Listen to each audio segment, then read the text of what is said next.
Chapter 29. That snivelling worm! Galloway fumed on the parapet where he and Desimone had stood before the dragon had snatched her out of its grasp. How dare it lay a filthy paw on my princess!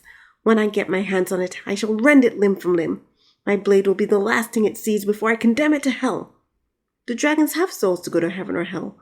Corlin pattered after Galloway while holding a spyglass in his hands. Not the time for such questions, Corlin. Galloway snatched the glass out of his hands and peered at the mountains through it. He growled, "No sign yet." He thrust the glass back at Corlin. "Sir Galloway." Garandin emerged from the arched doorway leading to the tower. "There you are." "What do you want, old man?" Galloway didn't stop to greet the minister properly. "I'm busy." "Busy? Doing what? Wandering around up here while the rest of the knights prepare?" Garandin clenched his teeth. "This isn't the time for you to indulge in your own fancies, Galloway. The princess was captured on your watch." "I know!" Galloway snatched the glass again and peered through it. With a growl, he tossed it back at Corlin. "Then why are you up here instead of down with the rest of the knights preparing to rescue her?"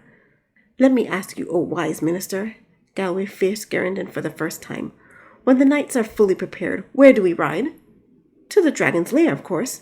"And where is this dragon's lair?" Garandin paused. "The mountains, I suppose." "Those peaks are riddled with caves and holes and ditches for the beast to slither into." Galloway rested his palms on the battlement. "If we do not know where the creature makes its foul nest, we will never find it." He let a growl escape his throat. "Dragons have been known to hunt in the morning and night. I'd been up here every sunrise and sunset trying to catch it leaving its nest. I would have found it this morning if I hadn't been so preoccupied with proposing to the princess. Blast it!" He slammed his fist on the stone. "You told the princess you would ride forth 3 days hence to battle the dragon," Garandin said. "How did you plan to if you didn't know where the dragon's lair is?" "My timing was based on a number of factors." Galloway crossed his arms.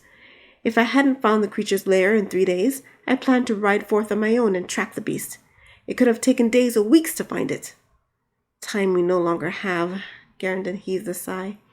"Our poor princess will be devoured before we can even depart the city." "Withdraw the melodramatics, minister," Galloway snorted.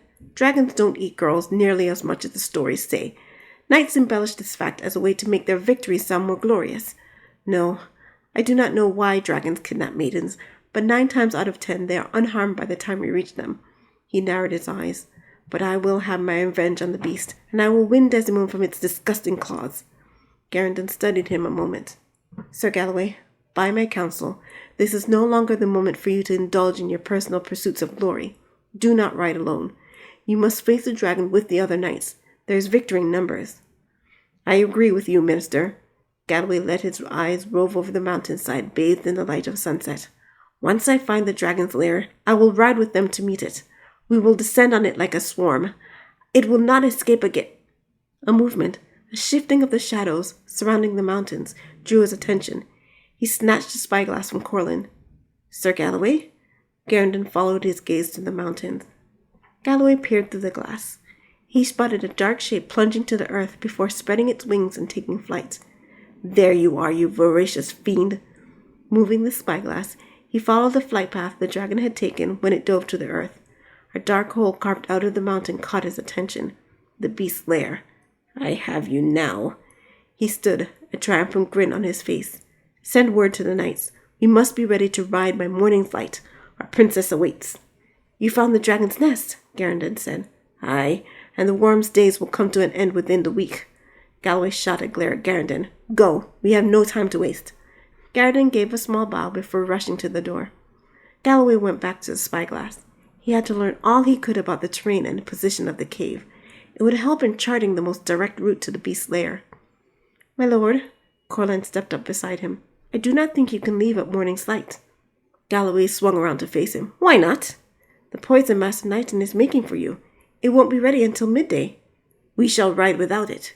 "You stand little chance against a dragon without it," Corlin said. "You said so yourself." Galloway flared his nose. Corlin was right.